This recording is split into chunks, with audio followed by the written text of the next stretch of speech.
ಎಲ್ರಿಗೂ ನಮಸ್ಕಾರ. ನೀವು ನೋಡ್ತಾ ಇದ್ರೆ ಟಿವಿ ವಿಕ್ರಮ. ನಾನು ಮುಮ್ತಾಜ್ ಅಬ್ದುಲ್ ನೆಲ್ಯಡ್ಕ.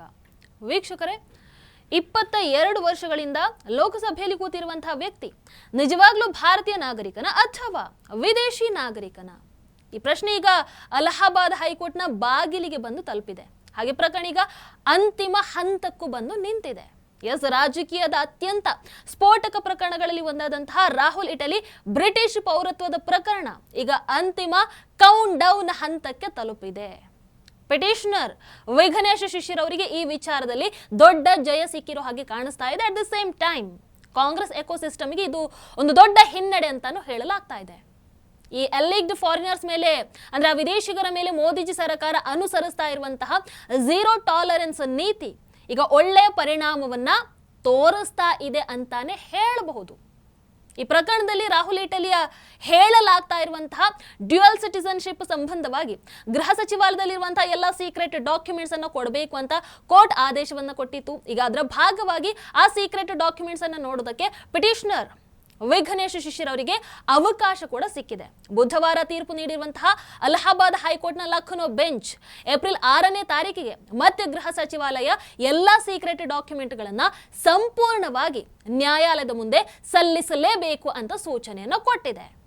ಅಂಡ್ ಈ ಫೈಲನ್ನು ಈಗಾಗಲೇ ಮಾರ್ಚ್ 19ಕ್ಕೆ ನ್ಯಾಯಾಧೀಶರಿಗೆ ಕೂಡ ತೋರಿಸಲಾಗಿತ್ತು. ಅದರ ಆಧಾರದಲ್ಲಿ ನ್ಯಾಯಾಲಯ ಕೇಂದ್ರ ಸರ್ಕಾರಕ್ಕೆ ಏಪ್ರಿಲ್ 6ನೇ ತಾರೀಕಿಗೆ ಅಫಿಡವಿಟ್ ಅನ್ನ ಸಲ್ಲಿಕೆ ಮಾಡಿ ಅಂತ ಸೂಚನೆಯನ್ನ ಕೊಡುತ್ತೆ. ಈಗ ಹೈಕೋರ್ಟ್ ಏಪ್ರಿಲ್ 6ನೇ ತಾರೀಕು ಸಂಜೆ 4 ಗಂಟೆಗೆ ಇನ್ ಕ್ಯಾಮರಾ ವಿಚಾರಣೆಯನ್ನು ನಡೆಸೋದಕ್ಕೆ ತೀರ್ಮಾನವನ್ನ ಕೂಡ ಮಾಡಿದೆ.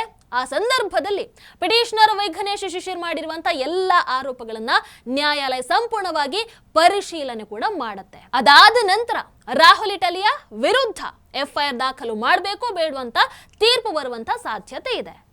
ವೀಕ್ಷಕರು, ಇಲ್ಲಿ ಈ ಸಾಧ್ಯತೆಯನ್ನ ಇನ್ನಷ್ಟು ಬಲಪಡಿಸುವಂತಹ ವಿಚಾರ ಏನಪ್ಪಾ ಅಂತಂದ್ರೆ, ಈ ಪ್ರಕರಣ ಈಗ ಇರುವಂತಹ ಹಂತಕ್ಕೆ ಬಂದಿರುವಂತದ್ದು ಜಸ್ಟ್ ಪಿಟಿಷನರ್ ವಿಘ್ನೇಶ್ ಶಿಶಿರ್ ನೀಡಿರುವಂತಹ ಒಂದಷ್ಟು ಸಾಕ್ಷ್ಯಗಳ ಆಧಾರದ ಮೇಲೆ. ಈಗ ಅವರಿಗೆ ವೆರಿ ಇಂಪಾರ್ಟೆಂಟ್ ಗೃಹ ಸಚಿವಾಲಯದ ಎಲ್ಲ ಗುಪ್ತ ದಾಖಲೆಗಳು, ಆ ಸೀಕ್ರೆಟ್ ಡಾಕ್ಯುಮೆಂಟ್ಸ್ ನೋಡೋದಕ್ಕೆ ಅವಕಾಶ ಸಿಕ್ಕಿದೆ. ಹಾಗಾಗಿ ಅವರ ಆರೋಪಗಳು ಇನ್ನಷ್ಟು ಗಂಭೀರ ಆಗಿ ಬರುವಂತ ಸಾಧ್ಯತೆ ಕೂಡ ಇದೆ. ಅಂದ್ರೆ ಕೆಲವರು ಹೇಳೋ ಪ್ರಕಾರ ರಾಹುಲ್ ಇಟಲಿಯ ಫೈನಲ್ ಕೌಂಟ್ ಡೌನ್ ಈಗ ಆರಂಭ ಆಗಿದೆ. ವೀಕ್ಷಕರು, ಇನ್ನು ವಿಘ್ನೇಶ್ ಶಿಶಿರ್ ಈ ವಿಚಾರವಾಗಿ ಟ್ವೀಟ್ ಮಾಡಿ ಈಗ ಈ ಪ್ರಕರಣ ಹಿಂದಕ್ಕೆ ಹೋಗೋದಕ್ಕೆ ಆಗದಂತ ಹಂತಕ್ಕೆ ಬಂದು ತಲುಪಿದೆ. ಇನ್ನಿದು ರಾಹುಲ್ ವಿನ್ಸಿಯ ವೈಯಕ್ತಿಕ ಹೇಳಿಕೆ ಮೇಲೆ ಅಥವಾ ರಾಹುಲ್ ವಿನ್ಸಿಯ ನಿರಾಕರಣೆಗಳ ಮಟ್ಟವನ್ನು ಕೂಡ ಮೀರಿ ಮುಂದೆ ಹೋಗಿ ನಿಂತಿದ್ದಾಗಿದೆ. ಈ ಪ್ರಕರಣದಲ್ಲಿ ಈಗಾಗಲೇ ಸಾವಿರಾರು ಪುಟಗಳ ಸಾಕ್ಷ್ಯಗಳಾಗಿರಬಹುದು, ಮಾಹಿತಿಗಳಾಗಿರಬಹುದು, ದಾಖಲೆಗಳಾಗಿರಬಹುದು, ಫೋಟೋಗಳಾಗಿರಬಹುದು, ವಿಡಿಯೋಗಳಾಗಿರಬಹುದು, ಇನ್ನದೇನು ಐಡೆಂಟಿಟಿ ಕಾರ್ಡ್ ಕಾಪಿ ಆಗಿರಬಹುದು, ಎಲ್ಲವನ್ನ ಸಲ್ಲಿಕೆ ಮಾಡಿದಾಗಿದೆ. ಇದರ ಜೊತೆಗೆ ಬ್ರಿಟನ್ ಸರ್ಕಾರದ ಅಫಿಷಿಯಲ್ ಕಮ್ಯುನಿಕೇಶನ್ ಅನ್ನು ಕೂಡ ದಾಖಲು ಮಾಡಿದ್ದಾರೆ. ಇದರ ಮಧ್ಯೆ ಪ್ರತಿ ಸರ್ತಿ ಕೂಡ ನ್ಯಾಯಾಲಯದಲ್ಲಿ ಸಾಕ್ಷ್ಯಗಳನ್ನ ಸಲ್ಲಿಕೆ ಮಾಡಿದಂತಹ ಸಂದರ್ಭದಲ್ಲಿ ಆ ಸಾಕ್ಷ್ಯಗಳನ್ನ ನಾಶ ಮಾಡುವಂತಹ ಪ್ರಯತ್ನಗಳು ಕೂಡ ಕಂಡು ಬರ್ತಾ ಇತ್ತು ಅಂತ ಆರೋಪವನ್ನು ಕೂಡ ಮಾಡಿದ್ದಾರೆ. ಆದ್ರೆ ಇಲ್ಲಿರುವಂತಹ ಒಂದು ಪ್ರಶ್ನೆ ಏನಪ್ಪಾ ಅಂತಂದ್ರೆ, ರಾಹುಲ್ ಇಟಲಿ ಏನೇನು ತಪ್ಪು ಮಾಡಲಿಲ್ಲ, ಏನು ಅಪರಾಧವನ್ನ ಮಾಡಲಿಲ್ಲ ಅಂತಂದ್ರೆ, ಈ ಭಯ ಯಾಕೆ ರಾಹುಲ್ ಇಟಲಿಗೆ? ಈ ಆತಂಕ ಯಾಕೆ? ಸಾಕ್ಷ್ಯಗಳನ್ನ ನಾಶ ಮಾಡುವಂತ ಪ್ರಯತ್ನಗಳು ಯಾಕೆ ನಡೀತಾ ಇದ್ದಾವೆ? ಬ್ರಿಟಿಷ್ ನಾಗರಿಕ, ಬ್ರಿಟಿಷ್ ಮತದಾರ ಅಂತ ಆರೋಪ ಕೇಳಿ ಬರ್ತಾ ಇರುವಂತಹ ಸಂದರ್ಭದಲ್ಲಿ ಅದು ಸುಳ್ಳಾಗಿದ್ರೆ ರಾಹುಲ್ ಇಟಲಿಯಲ್ಲಿ ಪ್ಯಾನಿಕ್ ಯಾಕೆ ಕ್ರಿಯೇಟ್ ಆಗ್ತಾ ಇದೆ? What is the reason? ಹಾಗಾದ್ರೆ ಇಲ್ಲಿ ಮತ್ತೊಂದು ಪ್ರಶ್ನೆ ಬಂದೇ ಬರುತ್ತೆ. ಇದೇನಾ ನಿಜವಾದ ವಿದೇಶಿ ವೋಟ್ ಚೋರಿ? ನಾನು ಕೇಳ್ತಾ ಇಲ್ಲ, ವಿಘ್ನೇಶ್ ಶಿಶಿರ್ ಅವರು ಕೇಳ್ತಾ ಇದ್ದಾರೆ. ಅಷ್ಟೇ ಅಲ್ಲ, ಅವರು ಇನ್ನೊಂದು ಟ್ವೀಟ್ ಅನ್ನ ಮಾಡಿ ಅದರಲ್ಲಿ ಒಂದು ಕಡೆ ಖುಷಿ, ಮತ್ತೊಂದು ಕಡೆ ತಾವು ಎದುರಿಸ್ತಾ ಇರುವಂತಹ ಜೀವ ಬೆದರಿಕೆಯನ್ನು ಕೂಡ ತೆರೆದಿಡ್ತಾ ಹೋಗ್ತಾರೆ. ಬ್ರಿಟಿಷ್ ನಾಗರಿಕತ್ವ ಪ್ರಕರಣ ಈಗ ಅಲಹಾಬಾದ್ ಹೈಕೋರ್ಟ್ನ ಲಖನೌ ಬೆಂಚ್ ಅಲ್ಲಿ ಅಂತಿಮ ಹಂತಕ್ಕೆ ಬಂದು ತಲುಪಿದೆ. ಈ ಪ್ರಕರಣದಲ್ಲಿ ಅತ್ಯಂತ ಸೆನ್ಸಿಟಿವ್ ಅಂಡ್ ಹೈ ರಿಸ್ಕ್ ಮಾಹಿತಿಗಳಾಗಿರಬಹುದು, ದಾಖಲೆಗಳಾಗಿರಬಹುದು ನ್ಯಾಯಾಲಯದ ಮುಂದೆ ಮಂಡನೆ ಆಗ್ತಾ ಇರೋದ್ರಿಂದ ಭಾರತ ಸರ್ಕಾರದ ಗೃಹ ಸಚಿವಾಲಯ ವಿಚಾರಣೆಯನ್ನ ನ್ಯಾಯಮೂರ್ತಿಗಳ ಚೇಂಬರ್ ಅಲ್ಲಿ ನಡೆಸೋದಕ್ಕೆ ಮನವಿಯನ್ನ ಕೂಡ ಮಾಡಿದೆ ಅಂತೆ. ಇನ್ನೊಂದು ಗಂಭೀರ ವಿಚಾರ ಏನಪ್ಪಾ ಅಂತಂದ್ರೆ, ಕಳೆದ 22 ವರ್ಷಗಳಿಂದ ಒಬ್ಬ ವಿದೇಶಿ ನಾಗರಿಕ ಲೋಕಸಭೆಯಲ್ಲಿ ಬಂದು ಕೂತಿದ್ದಾನೆ. ಅಷ್ಟೇ ಅಲ್ಲ, ಆತ ಹೋಗಿ ವಿದೇಶದಲ್ಲೂ ಕೂಡ ಮತವನ್ನ ಹಾಕಿದಾನೆ ಅನ್ನುವಂಥ ಆರೋಪ ಕೂಡ ಕೇಳಿ ಬರ್ತಾ ಇದೆ.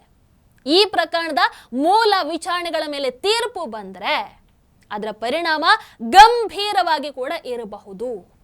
ಈ ಪ್ರಕರಣದಲ್ಲಿ ಕಳೆದ 30 ತಿಂಗಳಿಂದ ಪಿಟಿಷನರ್ ಆಗಿ ಸ್ವತಃ ವಾದವನ್ನು ಮಾಡ್ತಾ ಇರುವಂತಹ ವಿಘ್ನೇಶ್ ಶಿಶಿರ್ ಗೃಹ ಸಚಿವಾಲಯ ಆಗಿರಬಹುದು, ಭಾರತದ ಚುನಾವಣಾ ಆಯೋಗ ಆಗಿರಬಹುದು, ವಿದೇಶಾಂಗ ಸಚಿವಾಲಯ ಆಗಿರಬಹುದು, ಉತ್ತರ ಪ್ರದೇಶದ ಪೊಲೀಸ್ ಆಗಿರಬಹುದು, ಲೋಕಸಭಾ ಸ್ಪೀಕರ್ ಆಗಿರಬಹುದು, ಎನ್ಫೋರ್ಸ್ಮೆಂಟ್ ಡೈರೆಕ್ಟರೇಟ್, ಹೀಗೆ ಹಲವಾರು ಸಂಸ್ಥೆಗಳ ಮುಂದೆ ದೂರುದಾರರಾಗಿ ಕೂಡ ನಿಂತುಕೊಂಡಿದ್ದಾರೆ. ಪ್ರಕರಣ ಮುಂದುವರೆದ ಹಾಗೆ ಇದೇ ವಿಘ್ನೇಶ್ ಶಿಶಿರ್ ಅವರಿಗೆ ದಿನದಿಂದ ದಿನಕ್ಕೆ ಒಂದಷ್ಟು ಗಂಭೀರ ಬೆದರಿಕೆಗಳು ಕೂಡ ಬರೋದಕ್ಕೆ ಆರಂಭ ಆಗಿದ್ವಂತೆ.